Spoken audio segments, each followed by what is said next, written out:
प्राचीन काल की बात है कि एक भारतवर्ष में एक राजा राज्य करता था, जिसके पास अन्न और सोने चांदी की कमी ना थी। राजा बड़ा प्रतापी व दान देने वाला था। वह प्रतिदिन विष्णु भगवान के मंदिर में जाया करता था और वहां विष्णु भगवान की पूजा करता तथा ब्राह्मणों का आदर सत्कार करता। मन क्रम वचन से शुद्ध रहता और उसका दरबार धर्म द्वार के नाम से सब दीनहीन नर नारियों के लिए खुला हुआ था। वह सबकी इच्छाओं को पूर्ण करता था। राजा किसी बात की चिंता नहीं करता। राजा की यह बात रानी को सुहाती न थी, इसलिए वह किसी भिक्षार्थी को कभी कुछ नहीं देती। दिन रात घर के कामों में व्यस्त रहती, व्रत भी नहीं करती और राजा को भी व्रत करने से मना करती। एक दिन की बात है कि बृहस्पति के दिन जिस समय राजा वन की ओर शिकार खेलने गए हुए थे, घर पर रानी और दासी घर के काम में लगी हुई थी। उसी समय बृहस्पति महाराज एक विप्र का रूप धारण कर राजा के दरबार में आए और भिक्षा की याचना करने लगे। रानी को दान आदि से वैसे भी घृणा थी,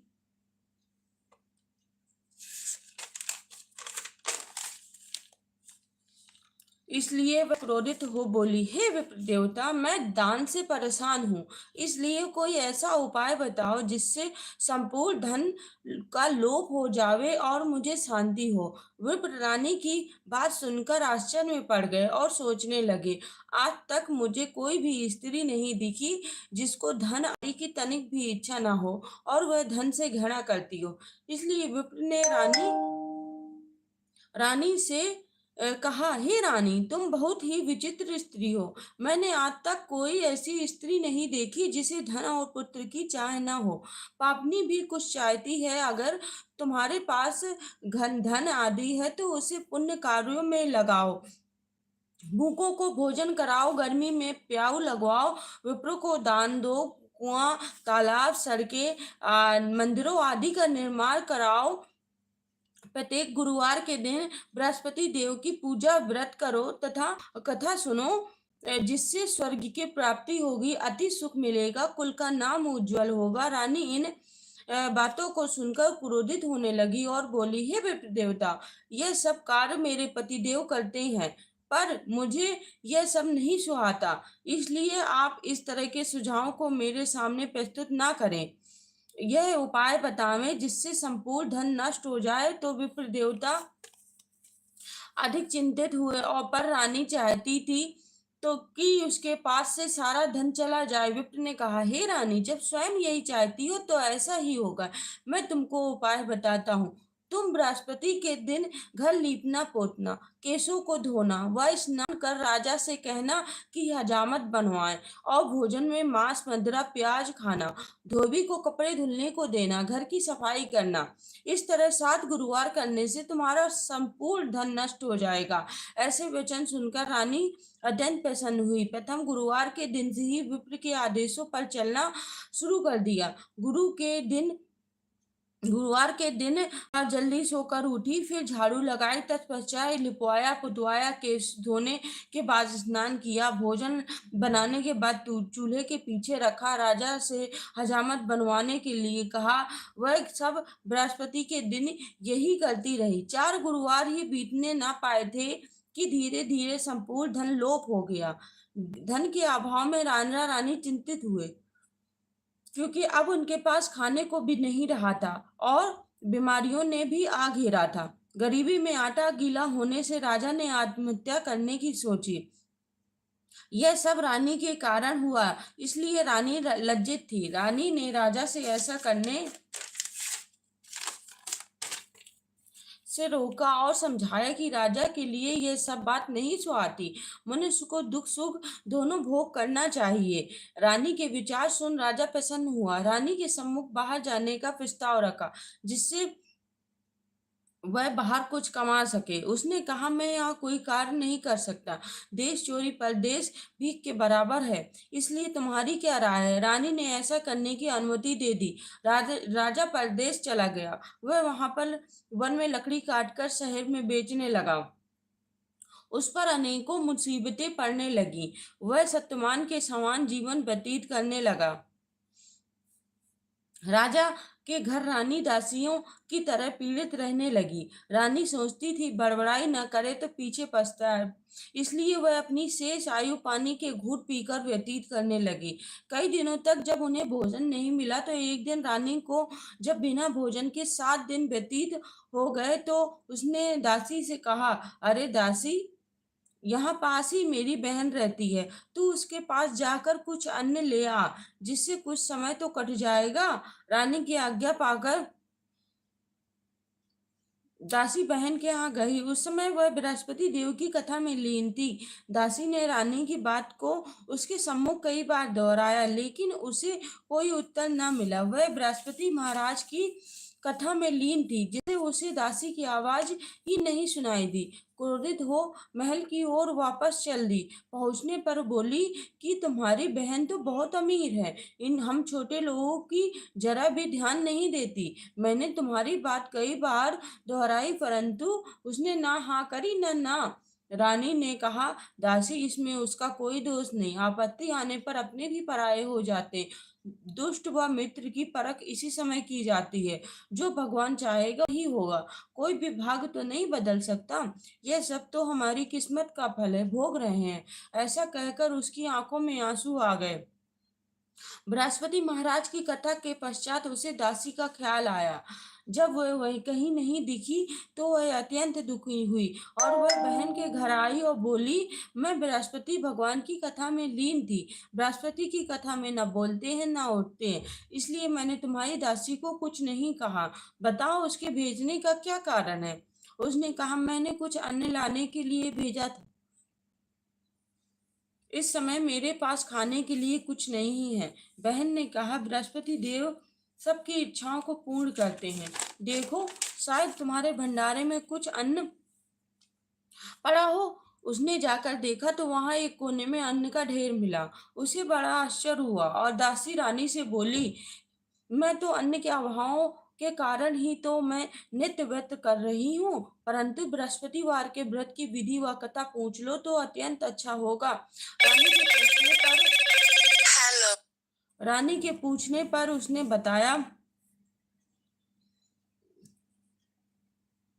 उसने बृहस्पति की कहानी इस तरह बताई कि एक समय की बात है कि एक गरीब विप्र था, जो संतान के अभाव से बहुत चिंतित था। उसकी स्त्री दरिद्र थी। वह बिना स्नान व पूजा किए हुए ही भोजन करती थी। उसके पास और सब काम करती। उस इससे विप्र और भी दुखी रहता। उसने अपनी पत्नी को बहुत समझाया, परंतु वह नहीं मानती। विप्र एक मंदिर का पुजारी था, वहीं रहता भी।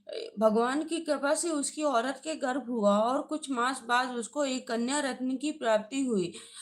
कन्या दिन प्रतिदिन बड़ी होने लगी। एक रोज वह लड़की रोज नहाकर विष्णु भगवान की पूजा करती, प्रति गुरुवार को व्रत रहती।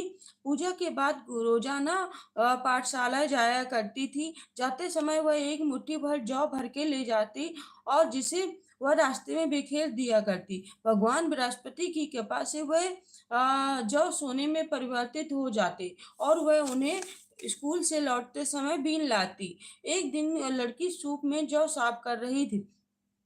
पिता बोले, सोने के जौ फटकने के लिए तो सोने का सूप ही शोभा देता है। गुरुवार को लड़की ने व्रत रखा और गुरुदेव महाराज से सोने के सूप की मांग की। गुरुदेव जी ने लड़की की बात स्वीकार कर ली और जब पुत्री पाठशाला से लौटते समय बिखरे हुए जौ उठाती, तभी उसे एक कोने में सूप मिला। उसे भी उठा लाई। अधिक खुश थी फिर वो सोने के सूप में साफ करने लगी, परंतु उसकी माँ की आदत वही रही। एक दिन जब वह जौ साफ कर रही थी तो उधर से एक राजकुमार गुजरा और उस लड़की पर उसकी नजर पड़ी और वह उसे देखकर मोहित हो गया। बिना कुछ खाए पिए वह राजकुमार बगीचे में घूमने लगा। राजा ने राजकुमार के पास जाकर पूछा, तुम परेशान हो? तुम्हें क्या कष्ट है? उसे बताओ, मैं उसका उपाय जरूर करूंगा। राजकुमार बोला, पिताजी आपकी दया से मुझे कोई कष्ट नहीं है, परंतु मैं उस लड़की से ब्याह करूंगा जो सोने के सूप में जौ साफ कर रही थी। राजा को बड़ा आश्चर्य हुआ और बोला, तुम ऐसी लड़की का पता लगाओ, मैं विवाह अवश्य करा दूंगा। राजा ने मंत्री को विप्र के पास भेजा। वह मंत्री ने विप्र को सब बात बता दी।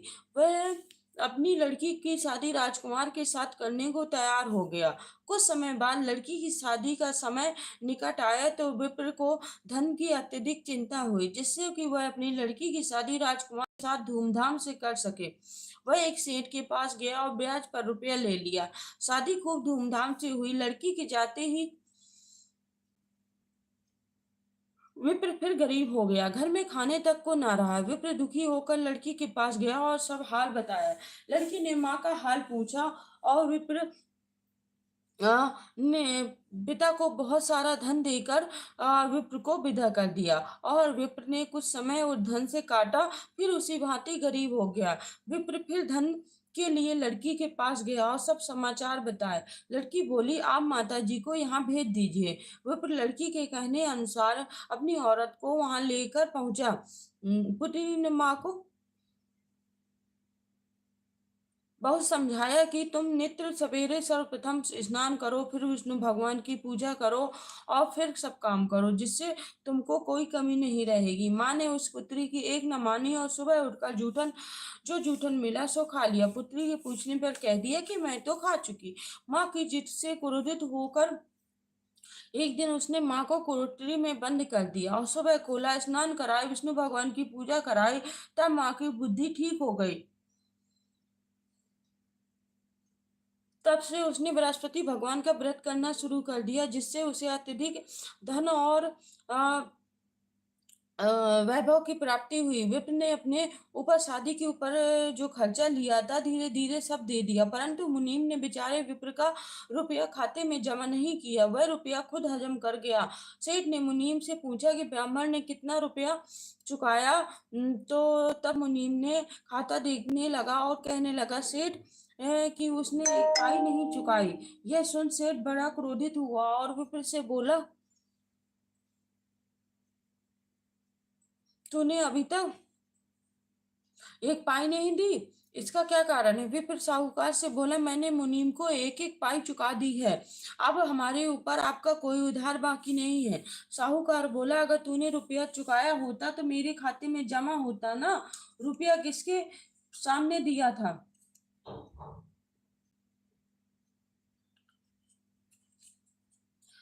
इसका गवाह कौन है? विप्र बोला, मेरा तो कोई गवाह नहीं, मैं जिस ईश्वर की पूजा करता हूँ वही जगदीश मेरा गवाह है।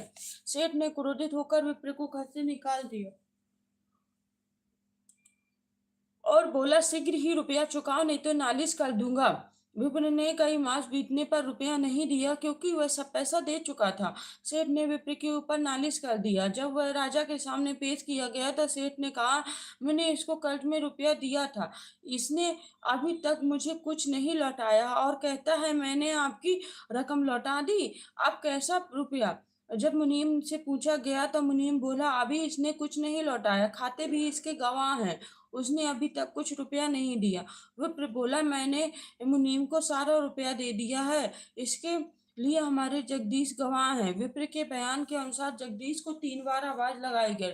बृहस्पति देव ने अपने भक्त पर मुसीबत और लगन देख वे स्वयं साधु के रूप में जगदीश के नाम पर तीसरी बार आवाज देख पर प्रकट हो गए। बोले, मैं जगदीश हूँ। मेरे सामने ही सेठ ने रुपये दिए थे, वह खाते व पन्ना नंबर भी बता दिया जिसमें विप्र के सब रुपये जमा थे। बृहस्पति देव ने इतना बताया और लोग हो गए, सब आश्चर्य में पड़ गए, वह जगदीश कैसे यहाँ पर आए। सेठ और मुनीम अपना समूह लेकर वापस चले गए। विप्र मरने पर स्वर्ग को प्राप्त हुआ। उन्हीं ने बताया कि बृहस्पतिवार का व्रत रखने से मनचाहे फल मिलते हैं। उस दिन से रानी और दासी बृहस्पति महाराज की पूजा व व्रत कर लगे। रानी और दासी ने गुरुवार के दिन व्रत रखा। दासी पड़ोस से चने और गुड़ मांग लाए और उसी से गुरुवार गुरुदेव महाराज की पूजन किया। खाने में पीला भोजन की जरूरत थी, जिसके लिए रानी और दुखी हुई। गुरुदेव महाराज दोनों के प्रेम को देखकर बहुत खुश हुए और उनका कष्ट देखा न गया तो रानी के द्वार पर 2 थाल में पीले भोजन को लेकर प्रकट हुए। रानी को दोनों थाल देते हुए गुरुदेव दासी को दोनों थाल देते हुए गुरुदेव ने कहा कि ये भोजन तुम्हारे और रानी के लिए है। इतना कहकर गुरुदेव महाराज वहां से लोप हो गए। दासी अत्यंत खुश हुई और बोली, रानी से खाना खाने को कहा। रानी को ये सब मालूम न था, इसलिए वह बोली, दासी क्यों मेरी हंसी उड़ा रही हो? दासी ने कहा, मैं हंसी नहीं उड़ा रही, अभी एक साधु 2 थालों में खाना दे गए हैं और खाने को कहा है। रानी और दासी ने पहले गुरुदेव को प्रणाम किया और फिर खाना खाया। उस दिन से वह दोनों हर गुरुवार के दिन व्रत और पूजन करने लगी। विष्णु भगवान पूजा शुरू कर दी। गुरुदेव महाराज अति प्रसन्न हुए और रानी और दासी पहले की भांति धनयुक्त हो गए। रानी ने फिर से आलस शुरू कर दिया। दासी ने रानी से कहा, तुम पहले इसी प्रकार आलस करती थी, इसलिए हमारा सब धन लोप हो गया। अन्न के कारण हमें बहुत दुखों का सामना करना पड़ा। राजा का भी अभी कोई समाचार नहीं मिला, इसलिए अब इस धन को पुण्य कार्यों में लगाओ, जैसे कुआं, तालाब, मंदिर, बगीचे, सड़क आदि बनाओ। भूखों को दान दो, गरीबों की इच्छाओं की संतुष्टि करो, में प्याऊ को कुंवारी कन्याओं का विवाह करो, जिससे तुमको शांति मिलेगी, कुल का नाम ऊंचा होगा, पितर खुश होगे, राजा का भी पता लग जाएगा। रानी ने दासी के कथनानुसार सब काम किए, जिससे उसको यश की प्राप्ति हुई। एक दिन रानी राजा के बारे में सोचकर रोने लगी और दासी से पूछने लगी, पता नहीं राजा पर इस समय क्या मुसीबत पड़ रही होगी, उनका अभी तक कोई समाचार नहीं मिला। तो फिर दासी ने रानी को समझाया, बोली, इस तरह रोने से कुछ नहीं होगा, तुमको गुरुदेव महाराज की पूजा करनी चाहिए, उन्हीं की कृपा से हमें वे मिल जाएंगे। दोनों ने मिलकर गुरुदेव महाराज से ऐसी प्रार्थना की। गुरुदेव ने राजा को रात्रि में समय दर्शन दिया और बोले, राजा तेरी रानी तुझको याद करती है, इसलिए तुझे रानी के पास अवश्य जाना चाहिए। राजा की आंख खुलने के बाद वह सोचने लगा, औरत तो सोने और खाने में साथ दिया करती है, रानी मुझे क्यों याद करती होगी? राजा ने इस स्वप्न के पहले भी गुरुदेव जी के दर्शन एक साधु के रूप में हुआ था। जिस समय विदेश में राजा जंगल से लकड़ी लाकर शहर में बेचता। एक दिन राजा लकड़ी काटता और पुरानी बातें सोचकर दुखी था। उसी दिन गुरुदेव महाराज एक साधु के भीड़ में आए और राजा से पूछा, चिंता का क्या कारण है? राजा के नेत्रों में आंसू आ गए। उसने धैर्य से साधु महाराज के चरणों में शीश नवाया और बोले, हे गुरुदेव महाराज, आप तो सब जानते हैं। राजा ने अपनी सारी बात बताई और बोला, साधु बड़े दयालु होते हैं, आप मुझ पर कृपा करें, जिससे मेरे सब दुख दूर हो जाए। साधु ने बताया, तेरी औरत ने गुरुदेव महाराज का अनादर किया, जिससे तेरी यह दशा हुई। अब तुम चिंता न करो, तुम भगवान पहले से ज्यादा धन देंगे। तेरी औरत ने बृहस्पति महाराज का व्रत करना शुरू कर दिया है। अब तुम्हें भी यही चाहिए, तुम खुद व्रत रखो, गुरुदेव महाराज की पूजा करो, विधि से करो, जिससे कि भगवान तेरी सब इच्छाएं पूरी कर देंगे। अब तुम चिंता ना करो। राजा ने साधु को खुश देखकर बोला,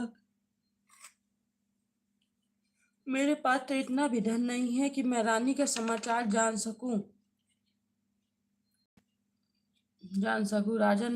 राजन साधु ने राजा को बृहस्पति देव की कहानी सुनाई और लोप हो गए।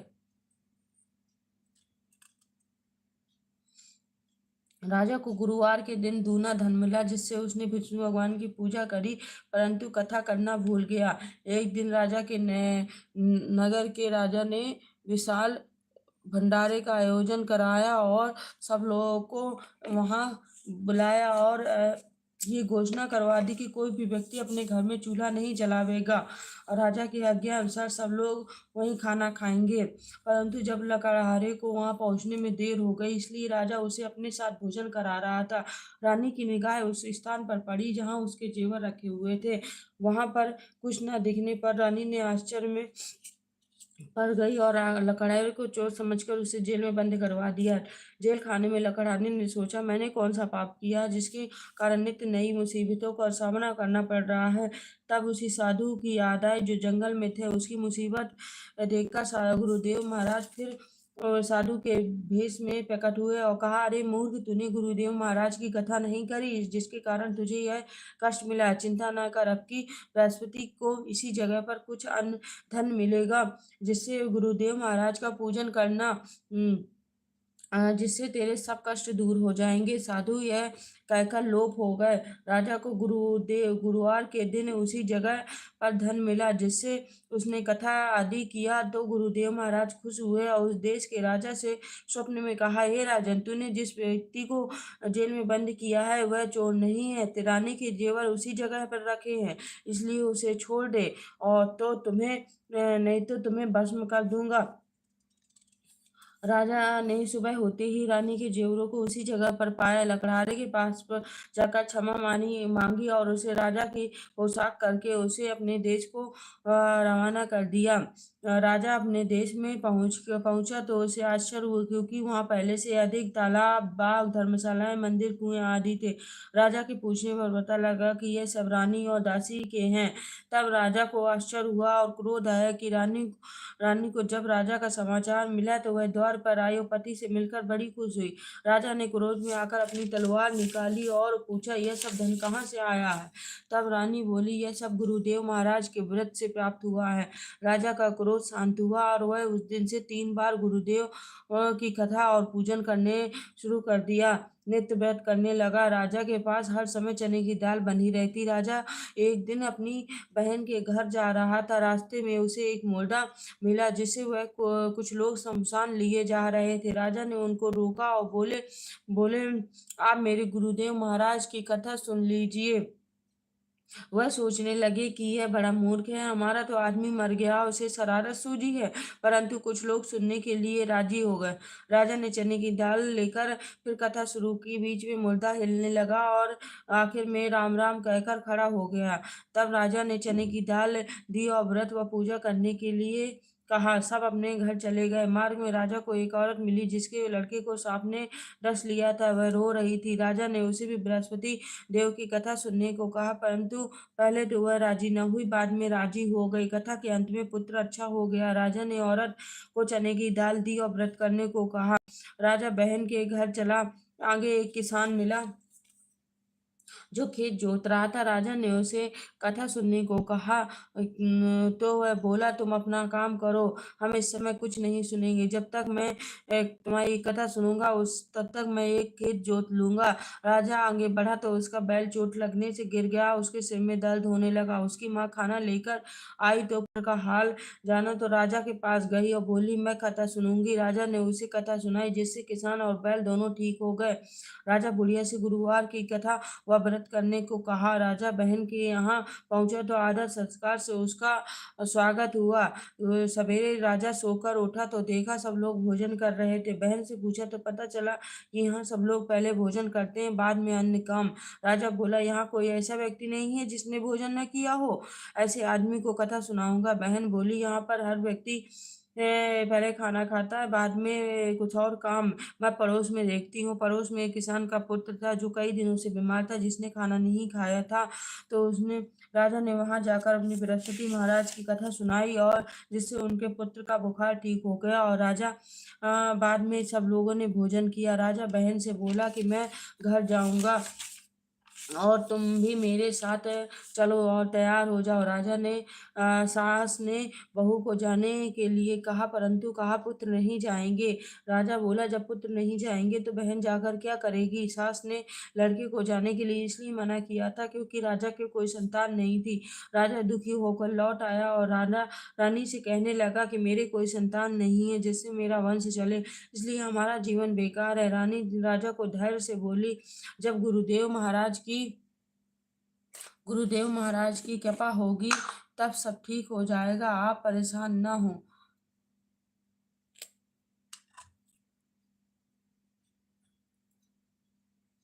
आप परेशान न हो, सबकी इच्छाएं पूरी करेंगे। भगवान। और कुछ माह बाद ही रानी के गर्भ हुआ, जिससे उसको एक पुत्र रत्न की प्राप्ति हुई। राजा ने रानी से कहा, औरत बिना खाए रह सकती है, बिना कुछ कहे नहीं, परंतु जब मेरी बहन आए तो उससे कुछ मत कहना। रानी ने कहा, ठीक है। राजा की बहन ने जब हाल सुना तो बधाई संदेश लेकर आई। रानी बोली, घोड़ा चढ़ाइयो कि गधा? बहन बोली कि अगर हम ऐसा ना कहते तो पुत्र रत्न की प्राप्ति कैसे होती?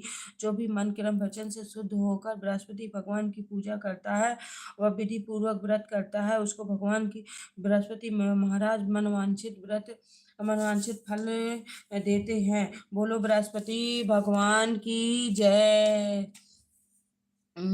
गुरु ब्रह्मा गुरु विष्णु गुरुदेव महेश्वरी, गुरु साक्षात पार ब्रह्मा, तस्मै श्री गुरुवे ही नमः। श्री बृहस्पति महाराज की जय।